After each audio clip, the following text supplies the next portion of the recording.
الله تبارک و تعالی وی مونږ د احسان کوونکو اجر چې دی هغه نه ضایع کوو. چې چا دنیا کې نیکی کړې ده الله وی مونږ به ورله اجر ورکوو. څه نیکي کړې ده د دې بدله به الله تبارک و تعالی پوره ورکوي. پوره به الله د هر عمل بدله ورکوي او الله وی مونږ دا نه ضایع کوو. دنیا کې چې چا څه کړي دي د دې بدله به آخرت کې میلاویږي. نبی کریم صلی الله علیه وسلم فرمای حاسبو انفسکم، د ځان سره حساب کوئ قبل ان تحاسبو،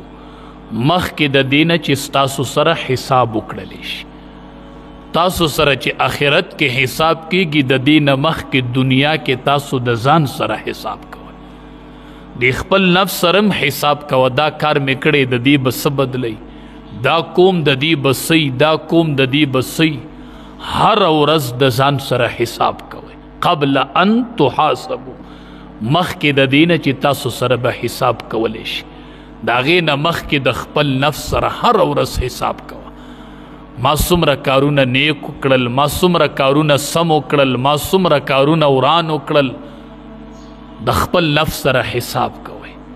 خپل نفس سره محاسبه کوئ. د خپل نفس نه حساب علی مخکې د دې نه چې یو ورځ به راشي چې تاسو سره به حساب کی. عمر فاروق رضی الله تعالی عنہ یو گورنر مقرر کړی، هغه به د شپې چاله نه راوتو. نو خلکو پې شکایت وکړو، ویې دی د ورځې راوځي خو د شپې نه راځي. که هر څومره مسله د چا پېښه شي دی د شپې نه راوځي. عمر فاروق رضی الله تعالی عنہ ته نه تپوس وکړو، دا ته ولې داسې کوې؟ هغه ورته وی ورځ مې مخلوق له ورکړې ده او شپه مې خالق له ورکړې. چې د ورځې څومره فیصلې وکړمه، گورنر و، نو د شپې الله ته ودرېږم، ټوله شپه د هغې حساب ورکوم، نن مې دا کړي دي، نن مې دا کړي دي. نو د ورځې فیصلې کوم او د شپې ولاړم الله له د هغې حساب ورکوم.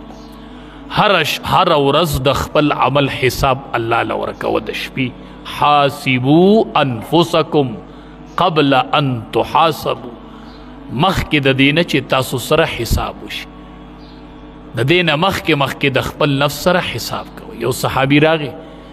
نبی کریم صلی الله علیه وسلم ته فرمایي، وی احکام د اسلام خو ډیر زیات دي، لکه ډیر د نیکۍ کارونه دي، ما ته یو داسې عمل وښیه چې زه د خپل ژوند مشغله وګرځم. احکام ډیر زیات دي، اعمال ډیر زیات دي، ما ته یو داسې حکم وښیه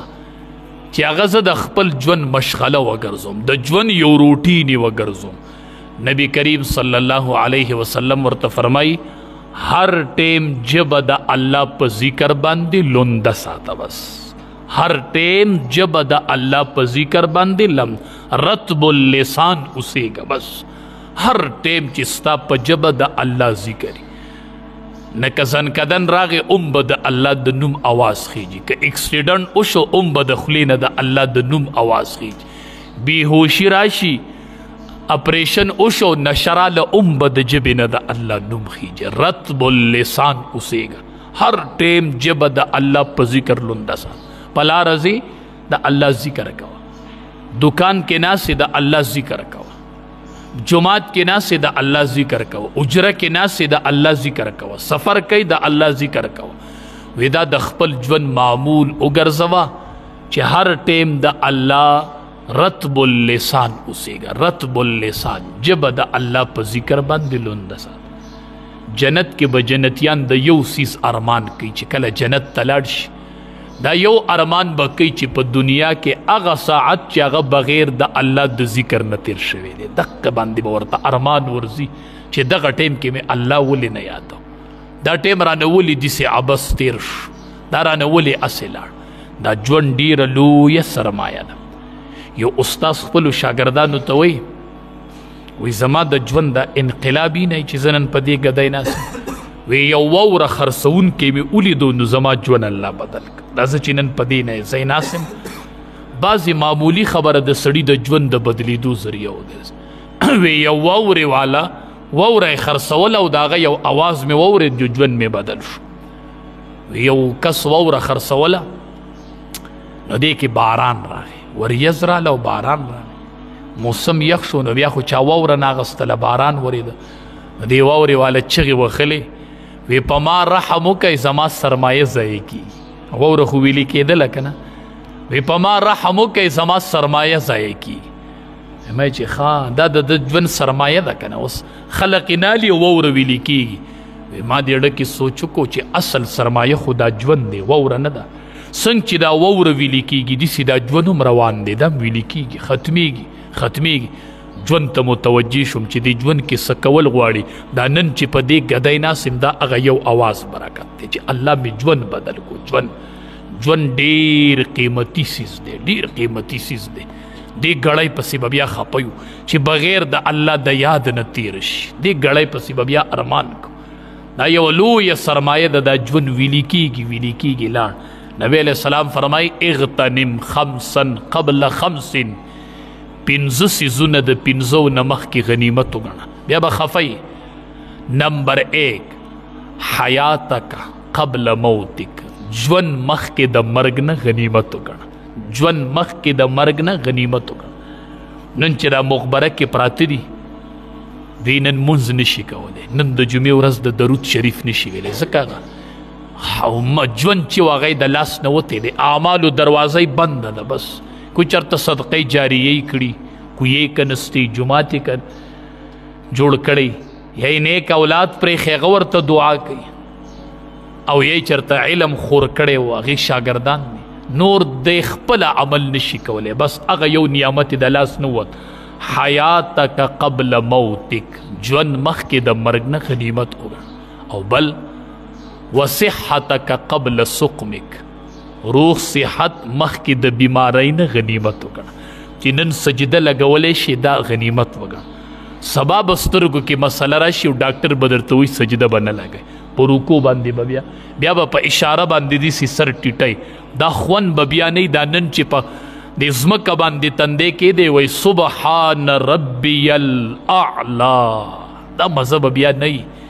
چې د ټولو نه اشرف اندام روالي سړی او د ټولو نه کمزورې مخلوق چې دی غزمکه ده او په هغې دا اشرف تندې کې دي او اوازو کې سبحان ربی الاعلی د الله د طرف نه آواز شي لبیک یا عبدی ارفع رأسک بنده حاضر یم سر اوچته وه نو دا روغ صحت مخکې د بیماری نه دا غنیمت وګڼه بیا به روغ صحت نه نن شته دی او بیا به دا سجدې نشي لګول بیا به د ولاړې د منځونه نه بیا به په ناسته مونځ کوي بیا به دا مضبوطه ولاړه نه په ناسته به لګیئ قوما سجده د رکو سجده به بیا په اشارو باندې کوي او دا تندې به نشي لګول دریم وی وفراغک قبل شغلک فراغت مخکې د مشغولتیا نه دا غنیمت وګڼه داسې به ګیر شي داسې به مشغول شي چې بیا به سم نشي کولی دا فراغتیا چې الله درکړې ده او دا فارغوالی دی دا مخکې د مشغولتیا نه غنیمت وګڼه بیا به دې پسې خفی بیا به ګورې دا نه اوی و شبابک قبل حرمک شبابک قبل حرمک ځواني مخکې د بوډاتوب نه دا غنیمت وګڼه دا لوی غنیمت دی چې نن الله ځواني درکړې ده او سبا به بوډا شبابک قبل حرمک ځواني مخکې د بوډاتوب نه دا غنیمت وګڼه چې نن الله ځواني درکړې ده سبا به دا ځواني نه بیا به دا عبادت نشي کولی دا نن چې کم د ځوانۍ عبادت چې کله سړی حج په ځوانۍ کې کوي او کله یې په بوډاتوب کې کوي د دې ډېر فرق دی حج دا یو پهلواني ده دا یو مضبوط ګران عبادت دی نبی علیہ السلام به دعا کوله الله ماته آسان کړي نو چې نبی علیہ السلام وایي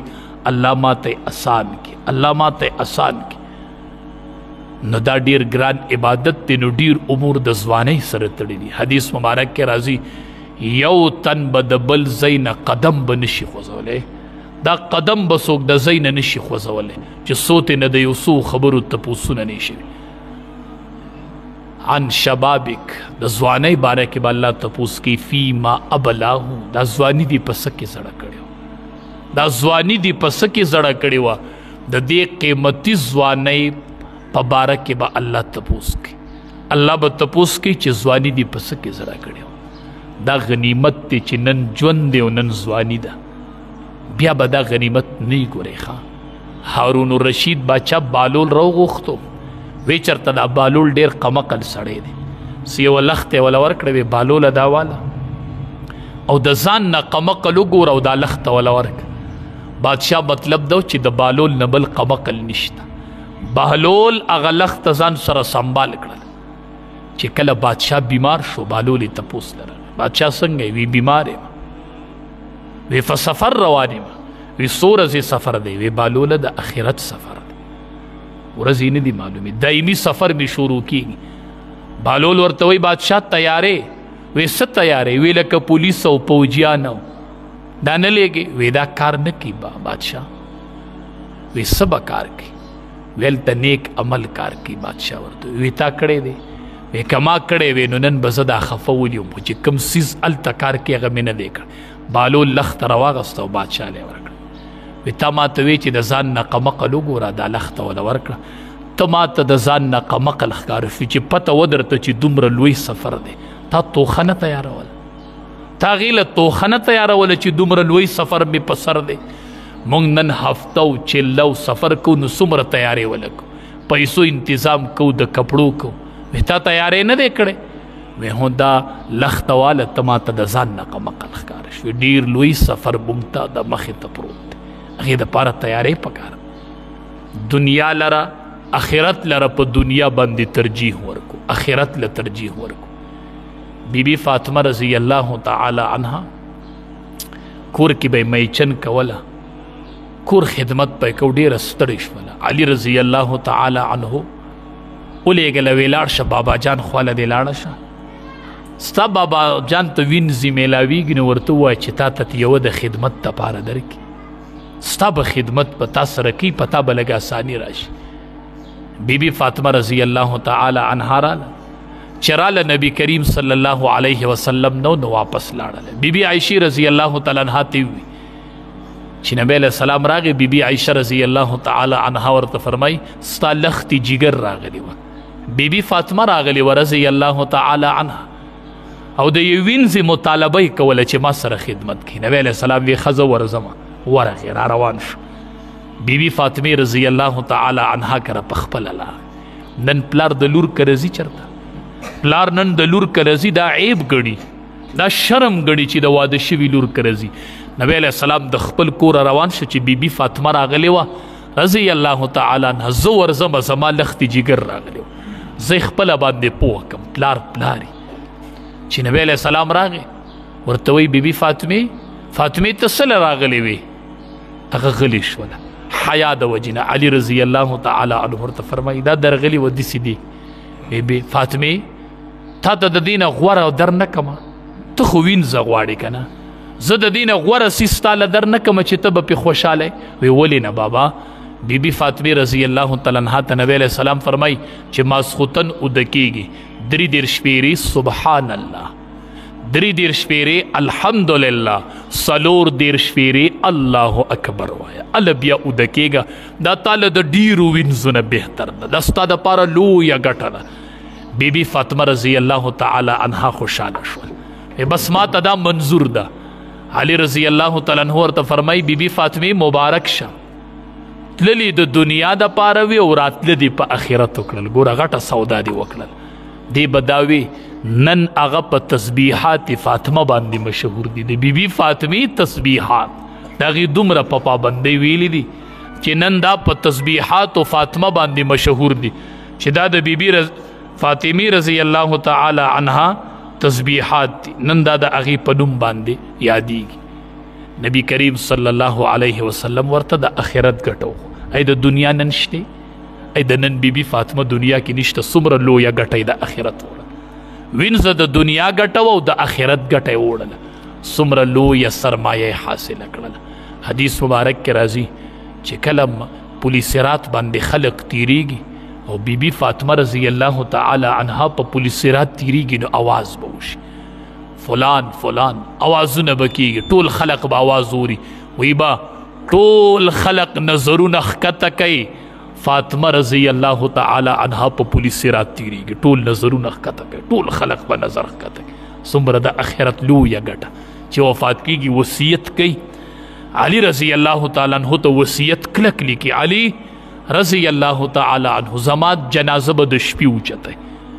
ما په وجود باندې د غیر محرم نظر نه دی پرېښی، نو زما جنازه به د شپې اوچته، زما جنازه به د شپې اوچته. ځان له ګټه وکړله خو د آخرت ګټه یې وکړه. بیبي فاطمه رضی الله تعالی عنها خو وفات شوله. علي رضی الله تعالی عنہ نه چا تپوس کوي بیبي فاطمه څنګه وه؟ دی بیبي وه که نه؟ خوش قسمته بیبي دی ښه چې خاون یې د مرګ نه پس مدح کوي. اوس خو چې وفات شي خاون وایي ښه ده چې خلاص شومه دی، خو تنګ به یې نو ځکه به داسې وایي نو. علي رضی الله تعالی عنہ به فرمایل وی بیبي فاطمه د جنت یو ګلو، د جنت یو ګلو. وی بیبي فاطمه د جنت یو ګلو، هغه وفات شول او علي رضی الله تعالی عنہ به وی بیبي فاطمه د جنت یو ګلو، د هغې ذکر به یې کو وی دا د جنت یو ګلو. دومره تینا علي رضی الله تعالی عنہ خوشحاله لاړ. به هر صورت ګټه د آخرت ګټه ده. لقمان حکیم به تاسو پیژنئ، ډېر هوښیار شخصیت تیر شوی، ډېرې وزندارې خبرې کوي. وی ما د انبیو نه، ما د پیغمبرانو له لقمان حکیم صاحب وایي 8 خبرې زده کړي دي، د انبیو نه مې زده کړي دي. که دا 8 سړي کې راللي د ده به ژوند بدل شي. وی اوله خبره ما د انبیو نه دا زده کړې ده چې اذا كنت فی الصلاة فاحفظ قلبک، چې کله په مانځه ولاړې نو د خپل زړه حفاظت کوه. چې په مانځه ودرېږي نو په مانځه کې د زړه حفاظت کوه. مونږ په مانځه کې په زړه باندې نظر نه ساتو. اذا كنت فی الصلاة فاحفظ قلبک، چې په مانځه ودرېږي نو د زړه نګراني شروع کړه، چې دا زړه یو پل او بل پل نه ګرځي، یو پل او بل پل خیالات په زړه کې نه راځي. دویمه خبره مې د پیغمبرانو نه دا ډېر هوښیار سړی و ښه. دی د یو بادشاه سره و، هغه بادشاه واشروم ته لاړ نو ټیم یې ډېر واغست. واشروم کې ټیم ډېر واغست چې رو دی ورته بادشاه ټیم به ډېر نه الي ښه. کم سړی چې په واشروم کې ټیم ډېر الي د ده عقل کمزوری کیږي او د دماغو بیماری پې راځي. او که نه اوس هم د نوجوانانو ته خیال دی چې لاړ شي واشروم ته نو میسیجونه کوي، بیا میسیجونه کوي، څوک گیمونه کوي، دنده ناسي موبایل ورسره فیسبوک پکې کوي. ګورئ بعضې خلق میسیج لیکي، دا حروف دي، حروف میسیج چې ته لیکې نو د الف با تا اسانه جوړ دی که نه، دا ټیک نه دي ښه چې د اودسماتي حالت یو دې دنده میسیجونه لیکي، حروف لیکي، دا ټیک نه دي ښه. وی دې کې ټیم ډېر مه تېروه، دا د سړي عقل کمزوری کوي او د دماغو بیماری سړي ته لګي. بادشاه وی دا خو ډېر هوښیار سړی دی. وی 8 خبرې مې انبیو نه زده کړي، پیغمبرانو سره پاتې شوی یم ښه. وی دویمه خبره دا ده اذا كنت فی بیت الغیر، چې کله ته د بل چا کور ته ورشې نو فاحفظ عینیک، بیا د خپلو سترګو حفاظت کوه. چې د چا کور ته ورشي پردي کور ته، نو د پردي کور کې به د خپل نظر حفاظت کوي ښه. داسې یو پله بل پله برګي او ورونه به نه سي کوي ښه، برجي خانې او دروازې به نه سي کوي ښه. بعضې سړی د بیمار تپوس له راشي خو عذر یې بیمار کو، دی به برګي سي کوي، دی به کمرې سي کوي، دی به برجي خانې سي کوي. نه، چې پی بیت الغیر، چې د بل چا په کور کې کښېني نو داسې ښکته ګوره ښه، نظر داسې اوچتومه ښه. که د بیمار تپوس له تلی، که په هر حاجت تلی، خو د بل چا په کور کې به د سترګو حفاظت کوي او په مانځه کې به د زړه حفاظت کوي. او اذا كنت فی الطعام، او چې وی کله ډوډۍ ته کښېني نو څه به کوي؟ حفاظت کوه حلقه، که د خپلې مرۍ حفاظت کوه ښه. نوڼۍ غټه ماله، خپلې مرۍ ته ګوره، کته خوراک ته مه ګوره ښه چې دا موقع ده او بیا به موقع میلو نشي. نه، چې کله خوراک کوي نو د خپل مرۍ حفاظت کوه، مرۍ ته ګوره ښه، د دې خیال ساته، نوڼۍ درمیانه اله. وی دا 8 خبرې ما د انبیو نه زده کړي، د پیغمبرانو نه ښه. او وی 4مه خبره دا ده اذا كنت فی بیت العلماء، چې کله ته د علماو په منځ کې کښېنې، د علماو ډله ناستې، علما ناستي، نو فاحفظ لسانک، بیا دې د ژبې خیال ساته ښه. دا بعضې سړی د علماو په مخ کې داسې بېډنګه بېډنګه خبرې روباسي، هغه علما ناستي، الله بصیرت او بصارت ورکړی دی چې د علماو سره کښېنې نو بیا د ژبې حفاظت کوه. چې مونځ ته ودرېږې د زړه حفاظت کوه، او چې د بل چا کور ته ورشي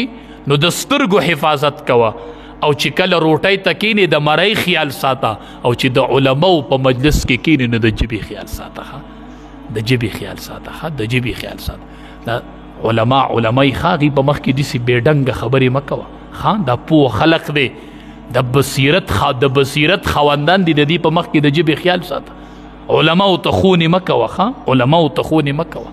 خلک وایي غټ شه خو زمانه نه پلار بچی ته وایي بچیا غټ شه خو زمانه نه لوی ولی دې ستا نه خدای جوړ کړي خو د عالم نه نه د عالم نه به نه غټېږي دا یاد ساته